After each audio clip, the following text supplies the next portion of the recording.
अरे अवतारों की भली चलाई। 24 अवतार, 10 अवतार। खाली रही।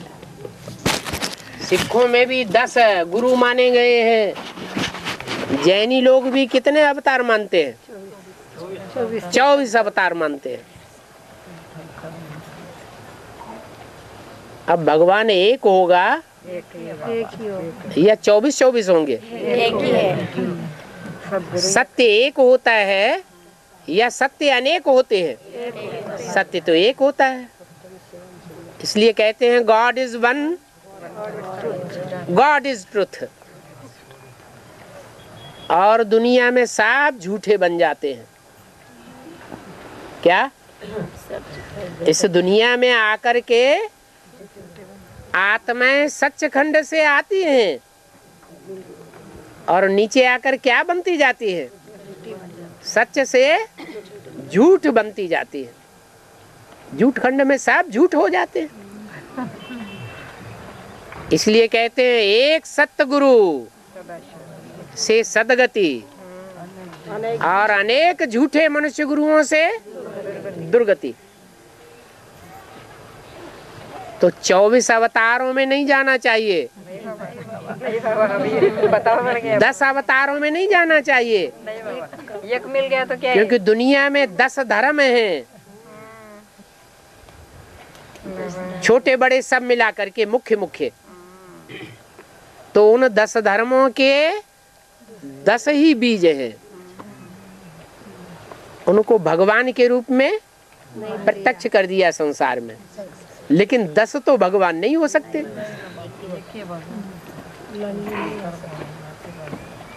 मुसलमान लोग भी कहते हैं अल्लाह अव्वल दीन। अल्लाह माने ऊंचे ते ऊंचा। जो ऊंचे ते ऊंचा होगा वो अव्वल नंबर अर्थात पहला नंबर, दीन माना धर्म स्थापन करने वाला है। क्या गायन है उनमें? अल्लाह अव्वल दीन। अल्लाह अव्वल नंबर दीन अर्थात धर्म की स्थापना करने वाला है। तो इस्लाम धर्म, बौद्ध धर्म, क्रिश्चियन धर्म, ये लोग तो साफ समझते हैं कि हमारे से भी पहले कोई धर्म और था जो अव्वल नंबर में था।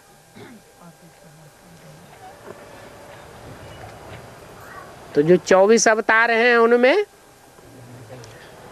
जानवरों के भी अवतार हैं।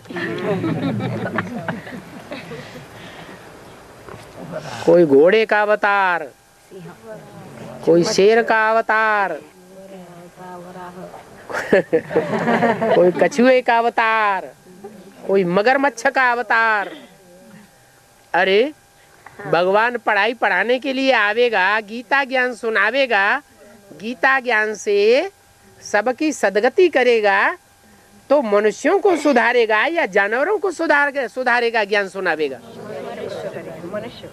अरे मनुष्य मनन चिंतनशील प्राणी है।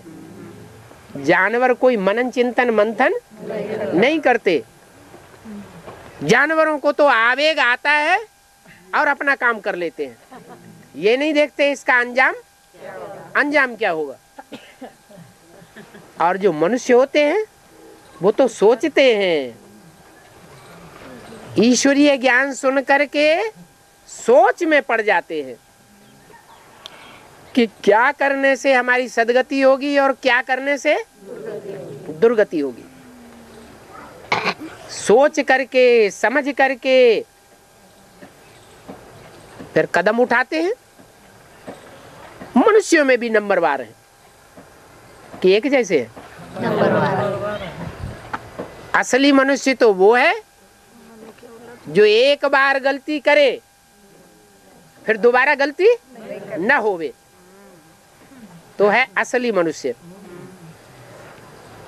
और एक बार गलती करे, दूसरी बार करे, तीसरी बार करे, बाप भी कहते हैं कहाँ तक माफ करूंगा। एक बार माफ, 2 बार माफ, माफी करता रहूंगा क्या? तो बल कहते हैं लिख करके दो तो तुम्हारा आधा माफ हो जाएगा, लेकिन बार बार लिख करके देते रहो तो क्या आधा माफ होगा या कम होता रहेगा? माफी में भी कमी होती जाएगी। ऐसे नहीं कि बार बार आधा माफ होता रहेगा। तो ब्राह्मणों में भी कोई ऐसे हैं जिनमें मनुष्यत्व ज्यादा है और कोई ऐसे हैं जिनमें जानवरियत ज्यादा है। कोई कछुआ के स्वभाव वाले हैं, कोई मगरमच्छ के स्वभाव वाले हैं, कोई घोड़े के स्वभाव वाले हैं, कोई सुअर के स्वभाव संस्कार वाले हैं। अब उनको भगवान कहेंगे? भक्ति मार्ग में तो 24 अवतार की तो बात छोड़ो, कण कण में व्यापी बता दिया। भगवान की तो बहुत ही दुर्गति कर दी। मनुष्यों के तो 84 लाख जन्म बताए और भगवान के तो गिनती ही नहीं की जा सकती कणों की।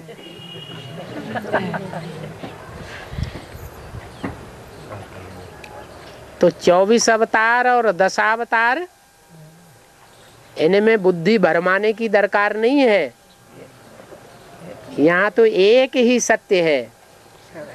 आदि में भी एक ही था, मध्य में भी एक ही है और अंत में भी एक ही रहेगा।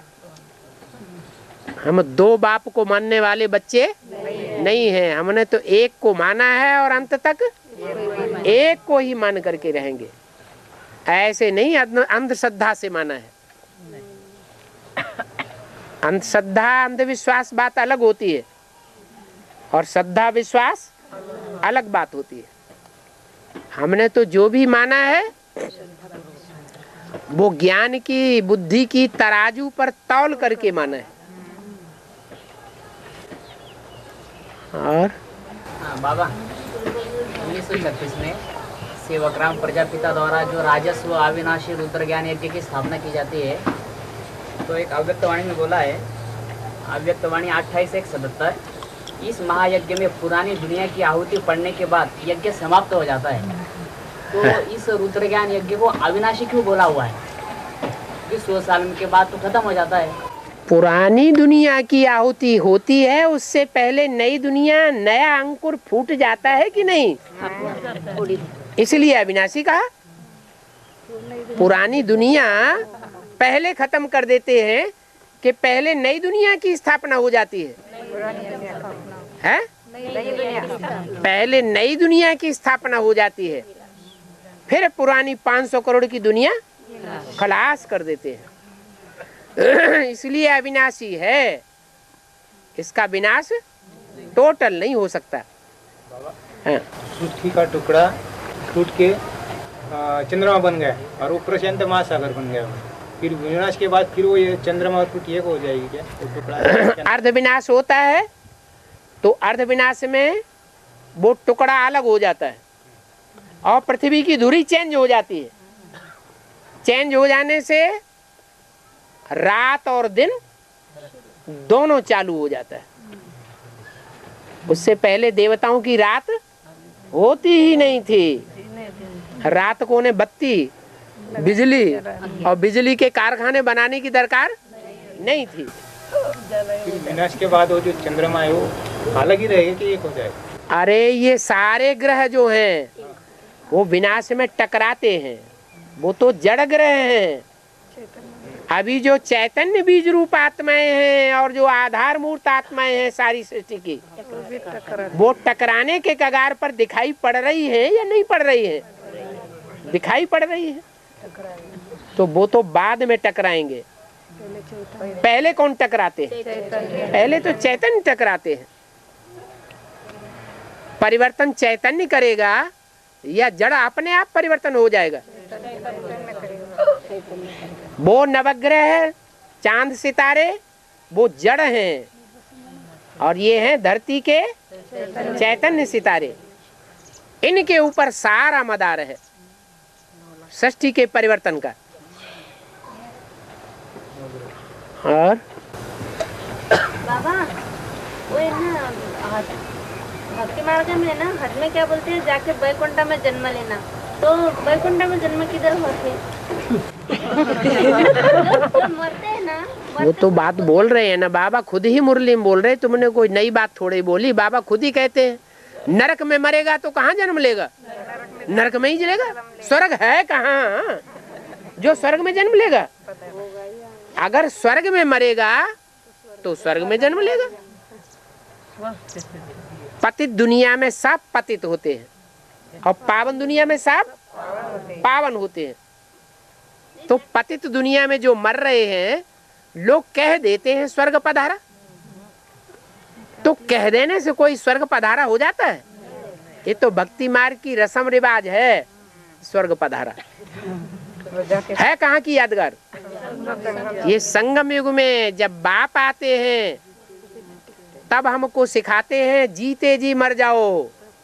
क्या आपघात करके मरने की दरकार नहीं है, सुइसाइड करने की दरकार नहीं है। क्या सिखाते हैं? जीते जी इस देह भान से मर जाओ। जब जीते जी देह भान से मरेंगे तो इस शरीर में रहते हुए भी अपने को सुख में अनुभव करेंगे, शांति में अनुभव करेंगे, दुख का अनुभव नहीं होगा। जो आत्मिक स्थिति की पक्की प्रैक्टिस वाले होंगे, देह भान का नाम निशान नहीं हो। नहीं तो क्या होता है, कोई थोड़ी सी मुंह पे बुराई कर दे, चेहरा लटक जाता है। इसको देहभान कहें कि आत्माभिमान कहें? जो आत्माभिमानी होगा वो तो समझेगा, अरे ये ग्लानि, ये गाली मेरी आत्मा को चिपक गई क्या। जो देह अभिमानी होते हैं उनको गाली लगती है। नहीं तो सबसे ज्यादा ग्लानि इस संसार में और सबसे ज्यादा गालियां किसको मिलती हैं? भगवान को, बाप को। परंतु उसके ऊपर असर क्यों नहीं होता है? क्योंकि वो सदैव आत्माभिमानी है, सदैव बिंदु है। बल शरीर में आता है, कानों से सुनता है, ग्लानि भी सुनता है, आंखों से अखबार भी पढ़ता है, ग्लानि सुनता है। कलंक कितने लगाए जाते हैं कि दुनिया कलंकीधर अवतार का नाम दे देती है। फिर भी वो अपना काम चुपचाप करता रहता है, कोई असर नहीं। यहाँ तक कि दुनिया वालों की बात छोड़ो, बच्चे भी आज निश्चय करते हैं, लिख करके देते हैं। यज्ञ के आदमी भी खून से लिख करके देते थे, अभी स्टाम्प पेपर पर लिख करके देते हैं कि हमें भगवान बाप मिल गया। प्रैक्टिकल में, साकार में बाप आया हुआ है, आज लिख करके देते हैं और कल कहते हैं अरे हम तो ऐसे ही बरगला लिए गए थे। ये बाप आप कुछ नहीं है, ये कोई भगवान होता है? ये तो शैतान है, हम तो ठग लिए गए। या तो हम तो देखने गए थे यहाँ क्या होता है, हमसे लिखवाया गया तो लिख दिया। हाँ? और सतयुग में जो बच्चे जन्म लेंगे वो जैसे अभी कलयुग में माँ की कुख में 9 महीने बच्चे रहते हैं, और फिर सतयुग में ऐसा ही होता है क्या? अरे तुम क्या समझे कि जैसे ब्राह्मणों की संगम युग दुनिया में मुख से ब्राह्मण पैदा होते हैं तो वहाँ भी मुख से बच्चे पैदा होंगे, वाह करेंगे और देवता निकल पड़ेंगे। अरे भाई, ब्राह्मणों की जो गति है वो अलग है, निराली है। ब्राह्मण जो है वो जन्म लेने के बाद भी नीचे से ऊपर उल्टी सीढ़ी चढ़ते हैं। चढ़ते हैं कि नहीं चढ़ते हैं? हैं? ऊपर चढ़ते हैं, ऊंची स्टेज में जाते हैं। और जो देवता पैदा होंगे, भले पहले जन्म में ही पैदा होंगे या जो भी देवताएं बाद में पैदा होंगे, वो उत्तरोत्तर नीचे गिरते जावेंगे या ऊपर उठेंगे? तो ये अंतर है मुख की पैदाइश में और नीचे की पैदाइश में। देवताएं भी कोई मुख से पैदा नहीं होते हैं। क्या? हाँ, मुख के प्यार से जन्म होता है उनका। इंद्रियां है ना, इंद्रियों से ही प्यार होता है। इंद्रियों में कोई इंद्रियां श्रेष्ठाचारी, श्रेष्ठ इंद्रियां हैं, ऊपर की इंद्रियां हैं, और कोई इंद्रियां भ्रष्टाचारी। तो भ्रष्ट आचरण करने वाली गुमूत वाली इंद्रियों से देवताओं का जन्म नहीं होता, लेकिन श्रेष्ठ इंद्रियों से जन्म होता है। श्रेष्ठ इंद्रियों के प्यार से जन्म होता है, और वो प्यार विविचारी प्यार नहीं होता है कि राधा की आंख और देवताओं में डूबती रहे और कृष्ण की आंख और देवियों में भी डूबती रहे। ऐसा बेविचार आंखों का वहां होता नहीं। बाकी बच्चे कोई मुख से पैदा नहीं होंगे वहां, बच्चे तो पेट से ही पैदा होंगे। क्या पूछना चाहते थे? 9 महीने बच्चे होते हैं आजकल। हाँ हाँ, तो वैसे भी वहाँ वहाँ भी बच्चों का टाइम होगा, वहाँ भी बच्चों को गर्भधारण होगा। जैसे अभी 9 महीने रहते हैं समझ। हाँ, ये कितने महीने? यहाँ स्थूल खून है और वहाँ संकल्पों का खून काम करेगा। हाँ नहीं, संकल्पों के खून से जो पैदाइश होती है वो तो संगम युग की पैदाइश है। जो राधा कृष्ण जिन बच्चों को पैदा करेंगे, राधा कृष्ण जो पैदा करेंगे वो वाइब्रेशन की पैदाइश नहीं होगी क्या? नहीं, राधा कृष्ण बड़े होकर के जिन बच्चों को पैदा करेंगे वो वाइब्रेशन की पैदाइश नहीं होगी, वो मुख की इंद्रियों की पैदाइश होगी। और संगम युग में जो राधा कृष्ण जैसे बच्चों को जन्म देने वाले होंगे वो वाइब्रेशन की पैदाइश होगी। बाबा शंकर के तन में शिव मुरली का क्लियरिफिकेशन करते हैं। ब्रह्मा तो सिर्फ मुरली पढ़ते हैं और राम वाली आत्मा अपनी याद में बैठती है। तो 2018 में बाबा ने ही मुरली में क्लियर किया है कि कृष्ण का स्थूल रूप से जन्म हो जाएगा। 2018 में बाबा ने बहुत सारे मुरली में क्लियर किया है कि 2018 में 2018 में संगम युग होगा या सतयुग होगा? तो संगम में संगम युगी कृष्ण का जन्म होगा और सतयुग में सतयुगी कृष्ण का जन्म होगा। जो सतयुग होगा उसमें 5 तत्व सतो प्रधान बनेंगे दुनिया के, और शरीरों के 5 तत्व सतो प्रधान बनेंगे। या ऐसा संगम युगी दुनिया में जहाँ 500 करोड़ तमो प्रधान मनुष्य भरे पड़े हैं और वाइब्रेशन दुनिया का अति तमो प्रधान बनता जा रहा है, और ऊपर से नई आत्माएं तमो प्रधान उतरती जा रही हैं, तो यहाँ 5 तत्व जो शरीर के हैं वो सतो प्रधान बन सकेंगे? बाबा ऐसा क्यों बोलते हैं मुरली में? बाबा ने तो मुरली में स्पष्ट बता दिया, बाबा ने क्लियर कर दिया, शरीर सड़ते जाएंगे और आत्मा पावरफुल होती जाएगी। बाबा ये क्यों बोलते हैं मुरली में कि नरक के बीच में स्वर्ग का सैंपल तैयार होगा? नरक के बीच में स्वर्ग का सैंपल का मतलब ये है जो अभी बताया कि नरक की दुनिया में सब नारकीय होते हैं और स्वर्ग की दुनिया में सब देवताएं होते हैं। पतित दुनिया में सब पतित होंगे और पावन दुनिया में सब पावन होंगे। अब सवाल ये है कि पतित दुनिया में सब पतित हैं तो आखिर देवताएं आएंगे कहाँ से? ये तो बात, हाँ, ये बात है, तो उसका काट भी तो है। जो भी पुरुषार्थी आत्माएं हैं वो पहले शरीर से सतो प्रधान बनेंगी या मन बुद्धि के जो वाइब्रेशन चारों तरफ घूमते हैं उनसे सात्विक बनेंगी। वाइब्रेशन ज्यादा पावरफुल होते हैं या हाथ पांव की इंद्रियां ज्यादा पावरफुल होती हैं? तो वाइब्रेशन इतने पावरफुल हो जाएंगे योगियों के कि उस वाइब्रेशन में जो भी आवेगा टच में वो पारसनाथ के मिसाल चेंज हो जाएगा। जो पारसनाथ का गायन है, क्या पारस पत्थर जैसे ही कनेक्शन में आता है लोहा क्या बन जाता है? 16 बन जाता है। बाकी कोई ऐसा कोई पत्थर होता नहीं है। ये तो हम पत्थर बुद्धि मनुष्यों की बात है जिनको भगवान आकर के ज्ञान सुना रहा है और हमको प्रैक्टिस करा रहा है कि अपन को बिंदु आत्मा समझो और साकार में आए हुए बाप जो निराकार है, जो वाइब्रेशन ज्ञान के फैला रहा है, उन वाइब्रेशन में अपने को जीवित रखो। दुनियावी प्रभाव में मत आओ, दुनियावी वाइब्रेशन में मत जाओ। संकल्प करो तो सेवा के संकल्प करो, दुनिया का संकल्प करो तो नई दुनिया का संकल्प करो।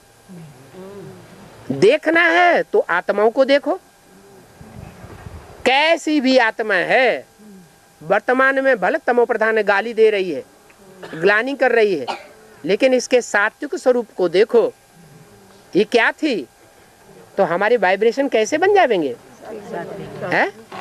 सतो प्रधान वाइब्रेशन बन जाएंगे। जिसके वाइब्रेशन ही सतो प्रधान होंगे, मान लो नारायण के पहले होंगे, तो नारायण के सामने कोई तमो प्रधान सामने आवेगा?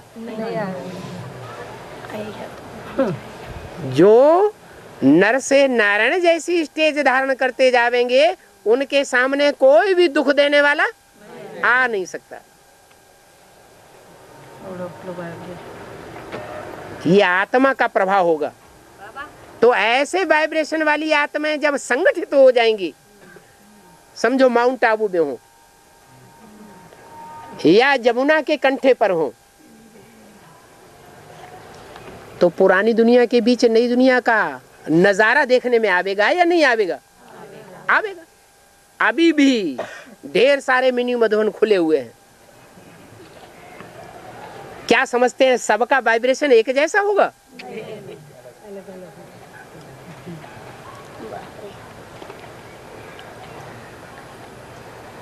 एक जैसा वाइब्रेशन नहीं हो सकता। जो बोला है, स्टूडेंट को अगर देखना हो तो किसको देख लो? क्लास में स्टूडेंट बैठे हैं और स्टूडेंट कैसे हैं तो किसको देखो? टीचर को देखो। तो ऐसे ही जो मिनी मधुबनों में जो इंचार्ज बहन बैठी हुई है, उनके देखने से ही पता लग जाएगा कि मिनी मधुबन में जो स्टूडेंट्स हैं, पढ़ाई पढ़ने वाले भांति हैं परिवार के, वो कैसे हैं। तो एक जैसे नहीं है। ऐसे नहीं है कि नई दुनिया तैयार नहीं हो रही है, नई दुनिया तैयार हो रही है।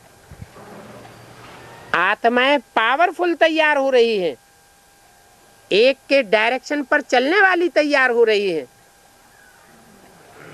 हिम्मत उल्लास जिनका बढ़ा हुआ है वो तैयार हो रही है। हिम्मते बच्चे मददे बाप, ऐसी आत्माएं तैयार हो रही हैं। लेकिन ये नहीं है कि उनके शरीर कंचन बन जाएंगे। क्या शरीर तो 5 तत्व दुनिया के बिगड़ रहे हैं या सुधर रहे हैं? 5 तत्व पहले सुधरेंगे या आत्माएं पहले सुधरेंगी? हैं? भगवान बाप आत्माओं को पढ़ाई पढ़ाने आया है या 5 तत्वों को पढ़ाई पढ़ा रहा है?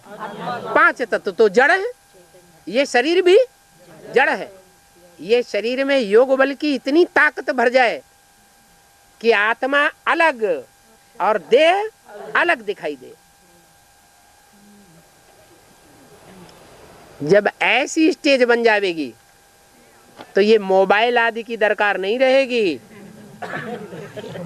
दूर बैठे ही कोई भी आत्मा से हम संपर्क साध लेंगे, बात कर सकेंगे, उसके भाव को समझ लेंगे और यही संगठन नई दुनिया में पहुंचेगा। इसलिए वहां भाषा नहीं होती है, क्या इशारे की भाषा होती है। यूं किया और बात समझ गए। अभी भी ऐसे होता है बहुतों को, हम बात कहना चाहते हैं, सामने वाला अपने आप समझ लेता है। क्यों होता है ऐसे? संस्कार मिल रहे हैं। तो ऐसे नहीं है कि 2018 में कृष्ण नहीं होगा, कृष्ण होगा, साकार शरीर से होगा, लेकिन 5 तत्व शरीर के सतो प्रधान नहीं बन जाएंगे।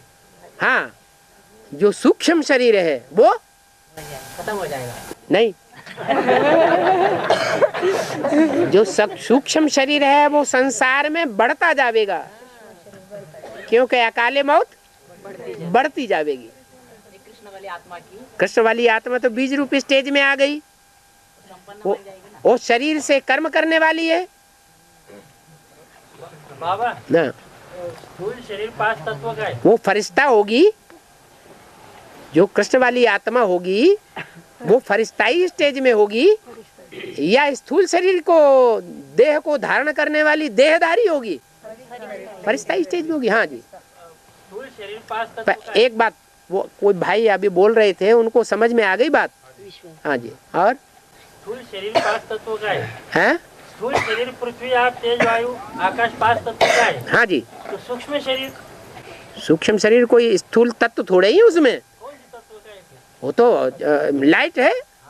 हाँ, हाँ जी, और बाबा वो बाबा हाँ 16/1/78 के एक अव्यक्त वाणी का पॉइंट है, इसमें बोला है 10 वर्ष समाप्त हो गए, उसका रिजल्ट क्या? वैसे भी 10 वर्ष कम नहीं है। साकार के 42-43 वर्ष और अव्यक्त के 10 वर्ष, तो 50 से ऊपर चले गए ना। तो 78 में तो 40 साल ही हुए थे, वही तो बताया 42 वर्ष। और यहाँ बोला 50 से ऊपर चले गए। सन 36 में साकार था या नहीं था? साकार था, वही साकार अभी भी है 78 में। तो कितने साल हुए? तो 42 साल साकार के हो गए। और ब्रह्मा बाबा ने शरीर छोड़ दिया 69 में शरीर छोड़ दिया 18 जनवरी को। तो तब से लेकर के 78 तक कितने साल हुए? 10 साल। वो अव्यक्त के हो गए। ऐसे नहीं कि ब्रह्मा की सोल पहले अव्यक्त बनती है। पहले अम्मा की सोल पहले अव्यक्त बनेगी कि बाप पहले अव्यक्त बनता है? हाँ जी, तो 69 में जो बाप का पार्ट बजाने वाली आत्मा है वो आते ही अव्यक्त स्टेज धारण करने लगती है, ज्ञान में आने मात्र से ही। जिसका फाउंडेशन अच्छा होगा उसकी सारी बिल्डिंग अच्छी बन जाएगी। फाउंडेशन में जो ज्ञान की बातों पर ध्यान नहीं देते हैं, बीज रूप स्टेज धारण करने के लिए अभ्यास नहीं करते हैं, उनका सारा ब्राह्मण जीवन अलबेलेपन में जाता है। 70 साल के ब्राह्मण पड़े हुए हैं यज्ञ में। और बाबा ताजमहल है, तेजोमहल था, ताजमहल का मंदिर था पहले। हाँ जी, उसको शाहजहां ने कब्रिस्तान बना दिया, तो ये ब्रॉड डामा में हुआ, तो सूक्ष्म में अभी संगम युग में कैसे? शाहजहां वाली आत्मा कौन होती है ये पता है? है? हाँ, नाम ही है शाहजहां, सारे जहान का शाह। राम वाली आत्मा वो आत्मा है जो रूहानी बाप से भिन्न है। रूहानी बाप कौन है?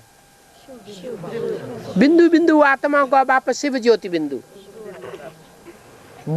वो जो देता है वर्षा, वो कितने जन्म का वर्षा देता है? 21 जन्म का वर्षा राजाई का देता है। वो रूहानी बाप का वर्षा है, बेहद के रूहानी बाप का। तो बेहद का कोई जिस्मानी बाप भी है या नहीं है? है। तो जो बेहद का जिस्मानी बाप होगा वो भी कुछ देता है या कुछ भी नहीं देता है? उसका जिस्मानी बाप का वर्षा भी जिस्मानी होगा। जिस्मानी दुनिया की शुरुआत ही होती है द्वापर युग से। द्वापर युग से जितनी भी राजाइयां हुई हैं सब धर्मों में, हर धर्म में राजाई हुई है या नहीं हुई है? जो भी राजाइयां हुई हैं उन राजाइयों का बीजारोपण करने वाला बाप कौन?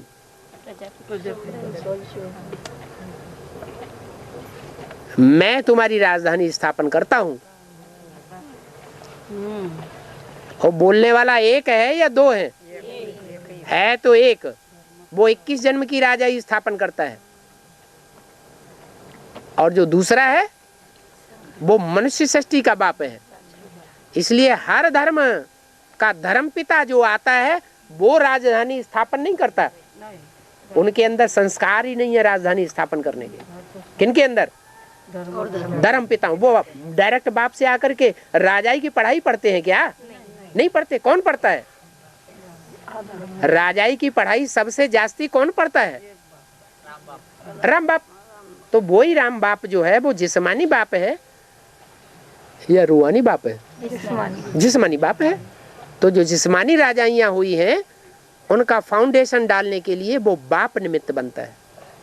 जो भी धर्म शुरू होगा पहले धर्म की स्थापना होती है, 300-400 वर्ष तक उनकी जनसंख्या बढ़ती रहती है, कोई राजाई स्थापन नहीं होती।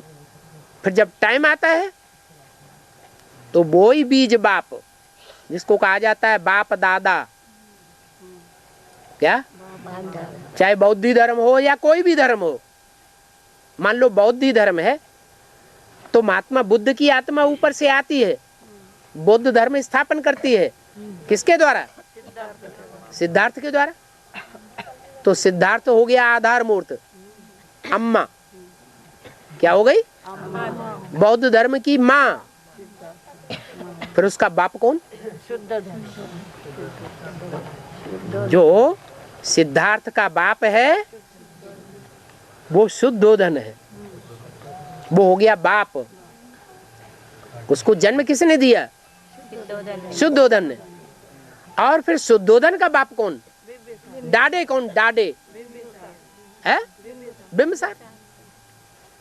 तो बच्चों को आज जो भक्ति मार्ग में अनेक जन्म जन्मांतर जो वर्षा मिलता रहा वो बाप का वर्षा मिलता है या डाडे का वर्षा मिलता है? कोई भी बच्चा परिवार में पैदा हो बाप उसे अपनी राजाए अपने वारिस बनाए या न बनाए, हरकती दे दे कुछ भी न दे, लेकिन डाडे का वर्षा देना पड़ेगा। तो मनुष्य सृष्टि में ये भी फाउंडेशन अभी पड़ रहा है। क्या? ये फाउंडेशन पड़ गया जन्म जन्मांतर, ये फाउंडेशन पड़ता आया है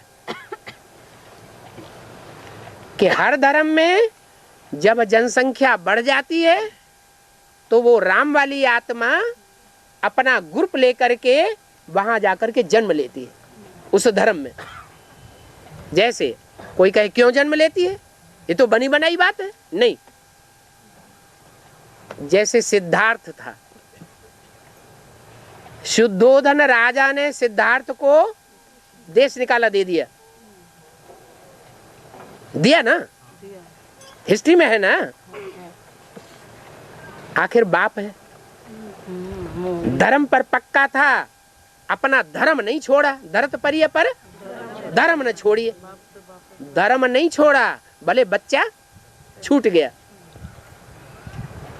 लेकिन बच्चे ने बहुत बड़ा काम करके दिखाया देश विदेश में। हजारों के हजार पब्लिक बौद्ध धर्म में कन्वर्ट कर ली। तो वो शोहरत तो बाप के पास आती है ना। बाप का भी जो बाप है डाडा, वो भी तो पहले जिंदा होता था, पहले छोटी उम्र थोड़ा ही होती थी, डाडे भी जिंदा होता था। तो दादा भी खुश होगा कि देखो मेरे खून से पैदा हुआ बच्चा, कितना पावरफुल आत्मा निकली। डाडे भी खुश होता है और बाप भी अंदर अंदर खुश होता है, लेकिन धर्म से बंधे हुए हैं, इसलिए धर्म को त्याग नहीं सकते। उनके अंदर ये संस्कार हैं संगम युग के, उन संस्कारों के आधार पर भले बच्चे को कोई सहयोग नहीं देते हैं, लेकिन उनका दिल तो उस तरफ जाता है या नहीं जाता है? जाता है। तो जो दिल जाता है ना, धर्म खींचता है, अरे अधर्मी बच्चा है, और दिल जाता है। दिमाग कहता है ये अधर्मी बच्चा है, और दिल कहता है ये मेरा बच्चा है, मेरे खून का। तो भले धीमी गति से वो बच्चे की तरफ आत्मा झुकती है। जो संकल्प हम तीव्र रूप से करते हैं, और जितने ही ज्यादा तीव्र रूप से करते हैं, वो इस जन्म में भी सफल हो सकते हैं और अगले जन्म में भी सफल हो जाते हैं। अगर धीमी गति से कोई संकल्प लगातार किए जाएंगे तो कई जन्मों के बाद उनका फल मिलता है। ये संकल्पों का बीज है। क्या? जैसे कोई फसल बोई जाती है ना, आदि में ही कोई बीज बो दे तो उसका फल जल्दी निकलता है, अच्छा निकलता है। और मौसम जब निकलने को हो जाए फिर कोई बीज बोता है तो उसका फल उतना अच्छा नहीं आता है। तो ऐसे ही जो बीज बोया बच्चे की तरफ, बुद्धि ढूंढने का, दिल ढूंढने का, दिल ढुलक गया ना तो वो धीमी धीमी गति से, रोकते हुए भी नहीं रुकता, दिल जाता है।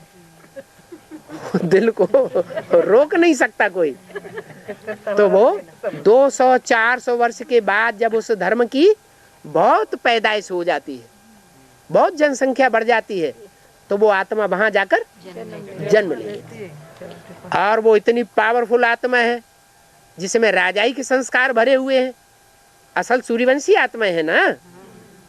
तो वहां जाकर के चाहे बाबर बन करके राजाई स्थापन करें, लेकिन मुगल सल्तनत स्थापन करती है तीव्र पुरुषार्थ के आधार पर। ये तीव्र पुरुषार्थ के संस्कार इस संगम युग में ब्रह्मा बाप में देखे जाते हैं। और वहां भी वो तीव्र पुरुषार्थ के संस्कार देखने में आवेंगे कि एक जन्म का आदि में जो सिपाही था वो उसी जन्म में सिपाही से सम्राट बन जाता है। और कोई धर्म वालों में और उनके फॉलोअर्स में इतनी पुरुषार्थ की रफ्तार नहीं होती जो एक ही जन्म में सिपाही से सम्राट बन जावे।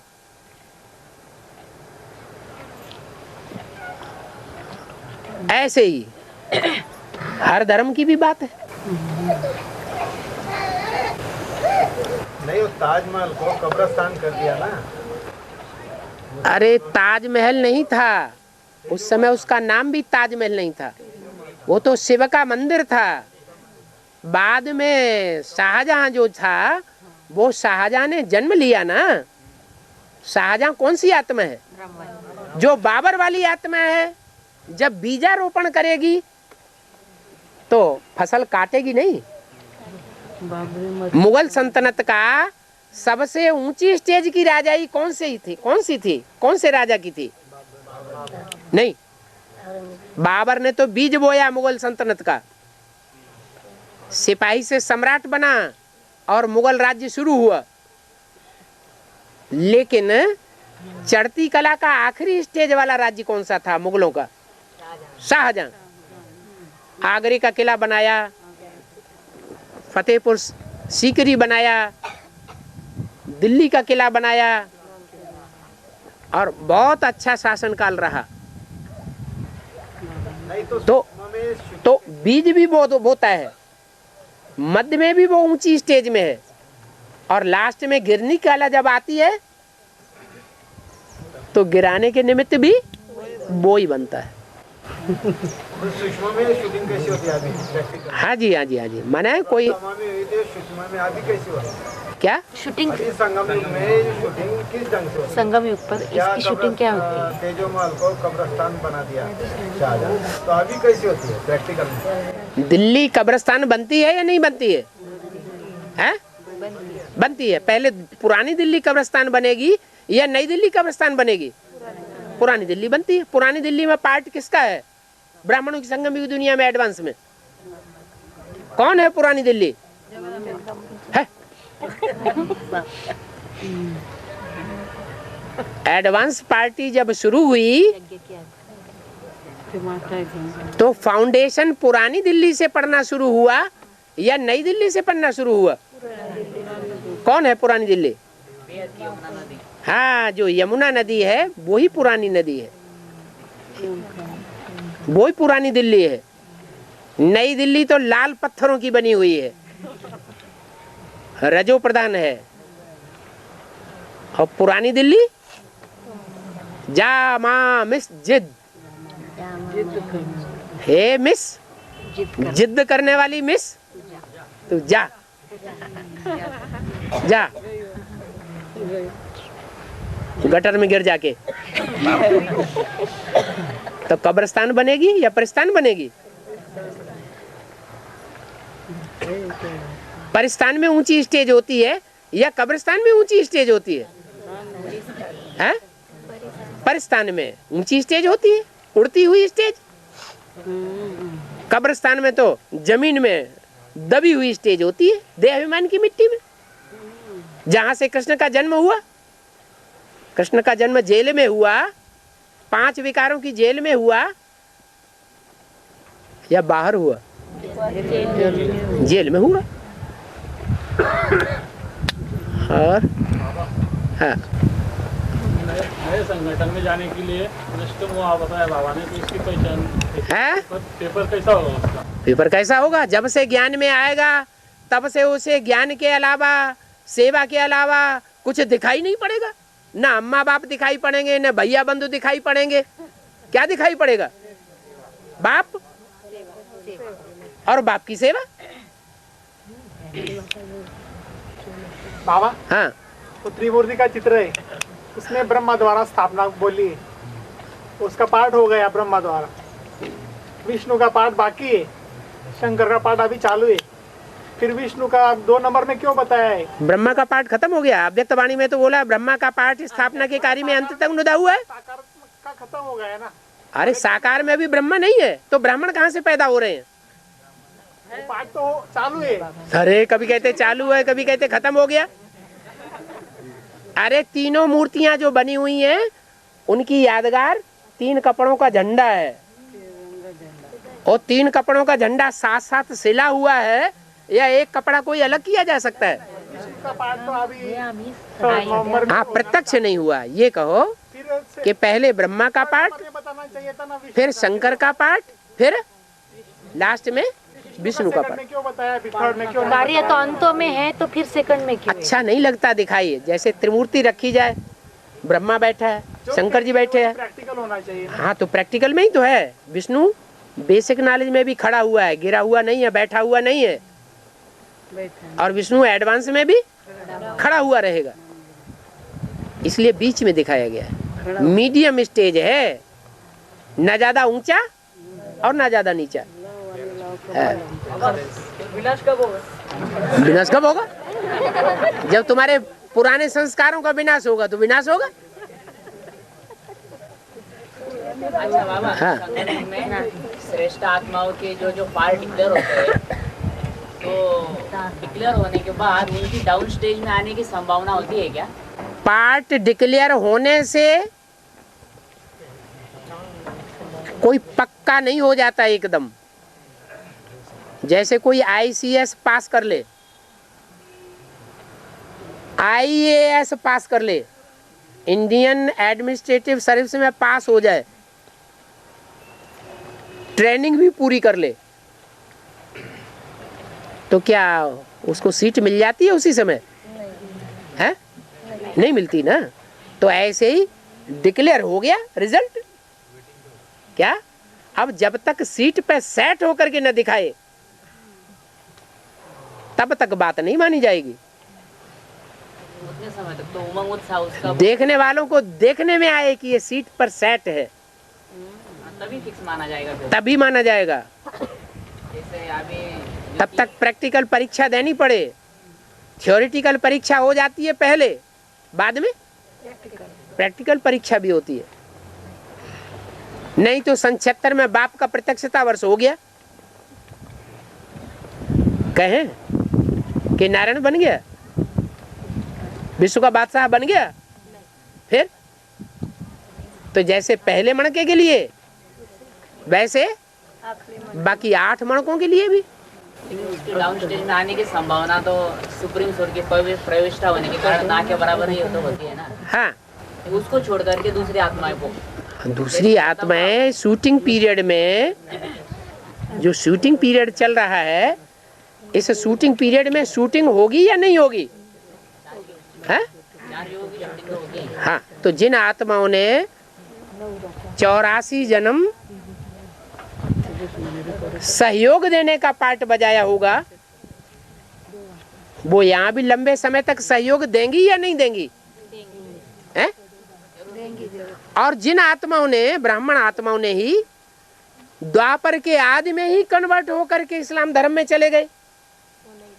मान लो इब्राहिम आया, कोई ब्राह्मण में ही प्रवेश करेगा? अरे ब्राह्मण देवता में ही प्रवेश करेगा। तो जिसमें प्रवेश किया पहले पहले उसने बंटा डार कर दिया, कन्वर्ट हो गया दूसरे धर्म में। तो बाप का सहयोगी बना या विरोधी बना? है विरोधी बन गया ना। वो तो द्वापर युग के आदि से ही विरोधी बन गया। और अष्टदेव आदि से लेकर के अंत तक सहयोगी बनने का पार्ट बजाते हैं, लेकिन माया किसी को छोड़ती नहीं है। माया बड़ी जबरदस्त है। उन अष्टदेवों को भी आखिरी जन्म में कन्वर्ट कर लेती है, गिरा देती है नीचे। और वो भी कल्याणकारी है ड्रामा में। क्यों? क्योंकि जो नीचे ही नहीं गिरेगा वो ऊपर कैसे चढ़ेगा? जितना नीचे गिरेगा उतना ऊपर उठेगा, जितना तमो प्रधान बनेगा उतना सतो प्रधान बनेगा। और बाबा 16,108 जो राजा क्वालिटी आत्मा होती है वो सब बम्बई, दिल्ली और इधर से निकलती है क्या? डाउन ये नहीं बोला, ये बोला कि अष्ट रतन है। अष्टदेव की भी बात नहीं बताई। 2 साल से जलगांव में नहीं आए तो फिर क्या बाबा? 2 साल से जलगांव में नहीं आए तो जो बाबा टूर लगा रहे बम्बई और इधर। बाबा जलगांव में क्यों नहीं आए? बाबा मुरली में कहते हैं हमको हाल दो, हाल दो तो हम प्रोग्राम करें। मुरली में बोलते हैं कि नहीं? ये तो नहीं कहते कि हम हाल बना लेंगे। तो अभी हो गई बाबा कासोदे में तैयार हो रही है, अभी 8 दिन में फिक्स हो जाएगी। कासोदा में तुम ले जा करके वहाँ वो छोटे से गांव में तैयार करते हो, दूसरों को पहुंचने में कितनी तकलीफ होगी? है तुम अपना मर्तबा बढ़ाना चाहते हो, हमारी पूजा करो आगे, हो जाएगा। हाँ, अरे जब अगर आपके पास है और ठिकाना बन जाएगा, मतलब ये थोड़े कि तुम जंगल में ले जा करके ठिकाना बना दो। है एक साइड आप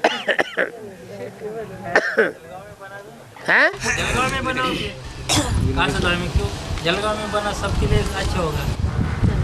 अब बाबा को तो जो कुछ मिलेगा उसमें काम करेंगे, बाबा नहीं मिलेगा नहीं करेंगे। तुम बच्चे परम धामी सृष्टि पर उतार लेंगे।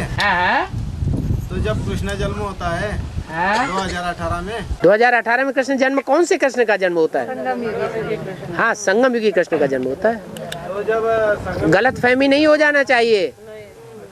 संगम युगी कृष्ण सो शंकर, जो शंकर सो लक्ष्मी नारायण, जो लक्ष्मी नारायण सो प्रजापिता वाला व्यक्तित्व। इसलिए मुरली में बोला है next to God is Prajapita, next to God is Narayan, next to God is Krishna.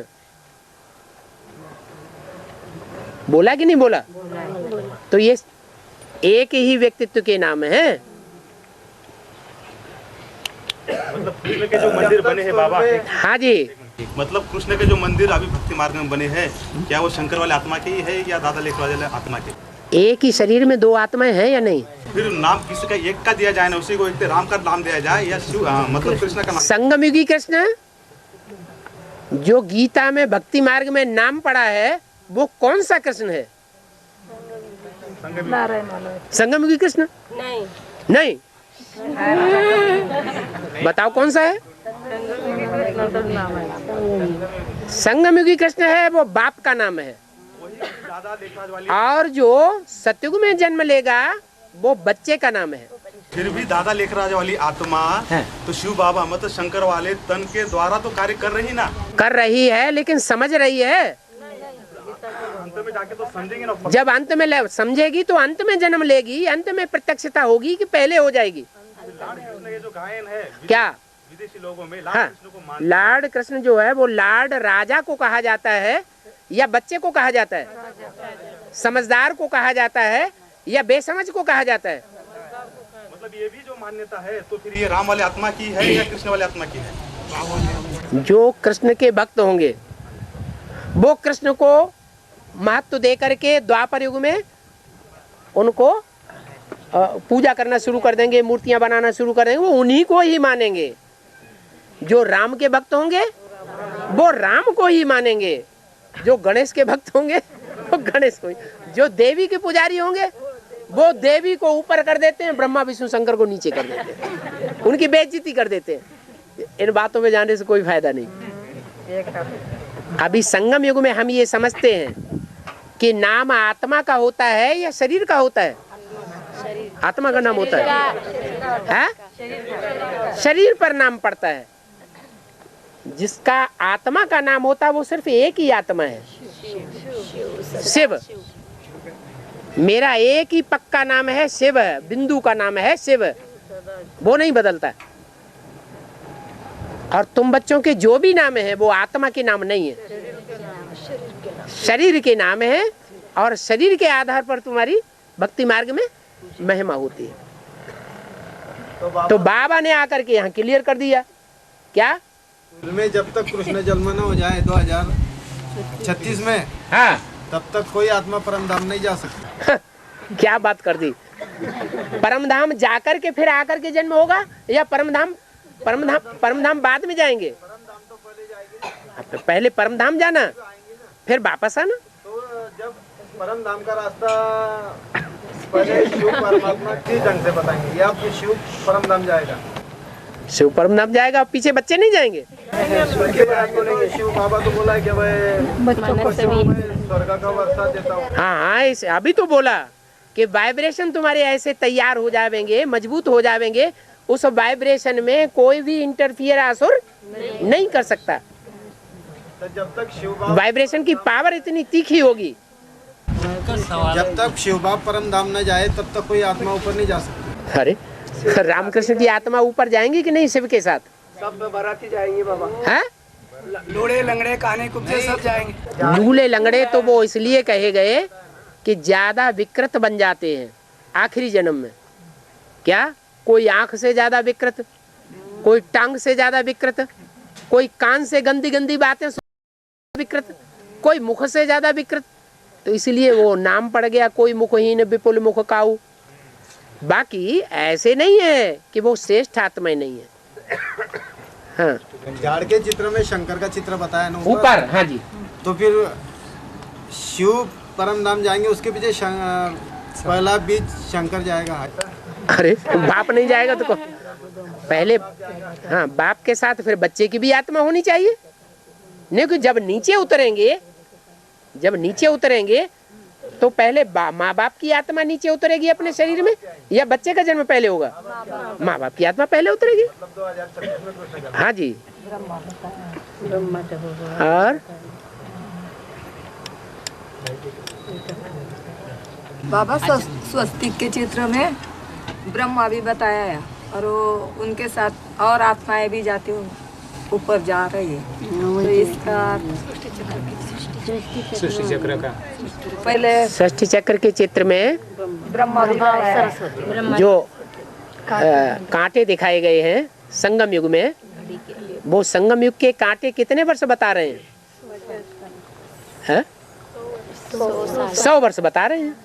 वो 100 वर्ष में जो ब्रह्मा सरस्वती बैठे हुए दिखाए गए हैं षष्ठी चक्र के चित्र में ऊपर, वो ब्रह्मा सरस्वती स्त्री और पुरुष, माँ और बाप के रूप में बैठे हैं। तो वो संगम युग 100 साल के संगम में माँ बाप कौन हुए? है? अरे 100 साल के संगम में माँ बाप कौन होते हैं? प्रजापिता और जगदम्बा। हाँ जी। और एक वार्तालाप में बोला है बाबा कि ब्रह्मा की सोल हनुमान का पाठ बजाती है संगम युग में, तो वो सूर्य को हप कर लेती है, ज्ञान सूर्य शिव बाबा को, माना बाप को गुप्त रखने का पाठ बजाती है। हाँ जी। लंबे समय तक। हाँ। तो इस बात का बहुत बड़े पापों का बोझा उस पर चढ़ता है कि नहीं? चढ़ा है, तभी तो ये इतना पाप हो गया कि माँ का पति बन के बैठ गया 2500 साल। वो आत्मा सजा किस तरह से खाएगी फिर इस बात का? अभी जो सूक्ष्म शरीर धारण करते हैं ये सजा नहीं है। ये सूक्ष्म शरीर से भटकना ये सजा नहीं होती है। पता है सूक्ष्म शरीर किनको मिलता है? जिन आत्माओं के पाप कर्म बहुत बढ़ जाते हैं, उनके पाप ज्यादा न बढ़े, इसलिए उनको सूक्ष्म शरीर मिलता है। जितने भी चंद्रवंशी हैं, इस्लाम वंशी हैं, बौद्धी वंशी हैं, क्रिश्चियन वंशी हैं, वो सब सूक्ष्म शरीर धारण करने वाले हैं। सिर्फ सूर्यवंशी ऐसे हैं जो बीज रूप स्टेज धारण कर लेते हैं, तो उनमें कोई सूक्ष्म शरीर प्रवेश ही नहीं कर सकता। इसलिए बाप कहते हैं अपन को आत्मा समझो, नहीं तो आगे चल के 14 आत्मा भी प्रवेश कर जाएंगी और पाप कराएंगी शरीर से। उनके ऊपर पाप नहीं चढ़ेगा। जिस शरीर से पाप होगा ना, उस आत्मा को पाप लगेगा। वो पूर्वजन्म का हिसाब किताब है। बाबा अष्टदेव बाप और लौकिक भाई बहन। माता बोल रही है तो बोलने दो। हाँ, अष्टदेव और अष्टरत्न में क्या फर्क? रतन जो होते हैं उनमें नवरत्न है ना, वो एक से एक बेस कीमती है, कम कीमत वाले हैं नंबरवार, और ज्यादा कीमत वाले हैं, या एक जैसे हैं?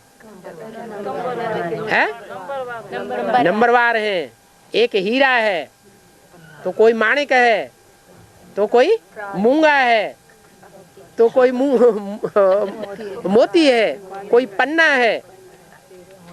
एक से एक कम कीमत वाले हैं ना।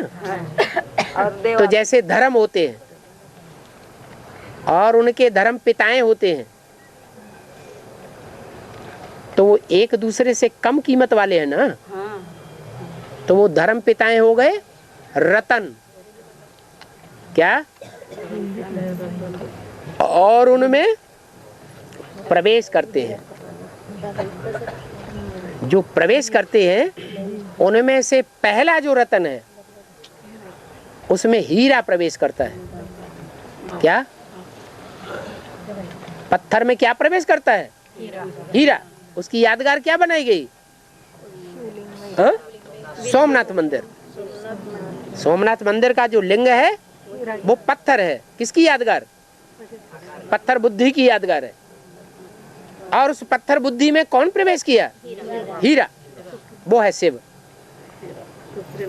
बाकी कोई माणिक है, कोई मोती है, कोई पन्ना है, कोई मूंगा है, क्या है? अष्टदेव।